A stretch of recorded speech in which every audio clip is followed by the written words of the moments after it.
ये कहानी 1947 की है, जब भारत अभी अभी स्वतंत्र हुआ था। राजस्थान के रेगिस्तान में एक छोटा गांव था जिसका नाम खोया हुआ गांव था। ये गांव घने जंगलों और ऊंचे पहाड़ों से घिरा हुआ था। यहाँ के लोग शांत और खुश थे। एक दिन गांव के कुछ लोग जंगल में लकड़ी इकट्ठा करने गए। जब वे देर रात तक वापस गांव में नहीं आए तो गांव के बाकी लोग चिंतित हो गए। अगले दिन गांव वाले जंगल में उनकी तलाश करने के लिए गए।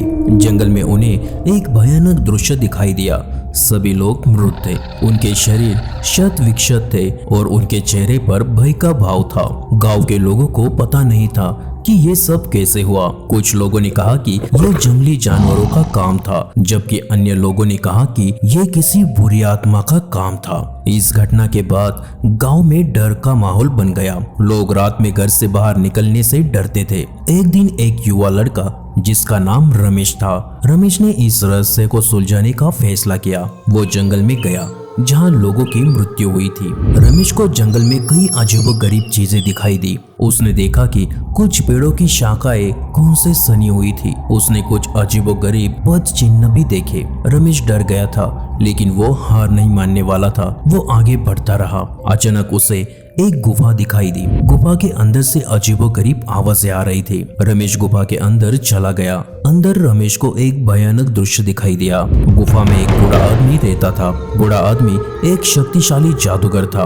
बूढ़े आदमी ने रमेश को बताया कि वो ही उन लोगों को मारने के लिए जिम्मेदार था। उसने कहा कि वो लोग उसके जंगल में घुस आए थे और उन्होंने उसके पेड़ों को काट दिया था। रमेश बूढ़े आदमी से डर गया था।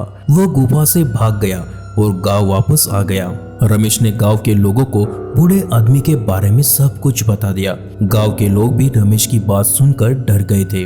उन्होंने फैसला किया कि वो बूढ़े आदमी को मार देंगे। अगले दिन गांव के लोग जंगल में चले गए। गांव के लोगों ने गुफा को घेर लिया और बूढ़े आदमी पर हमला कर दिया। बूढ़े आदमी ने गांव के लोगों से लड़ाई की।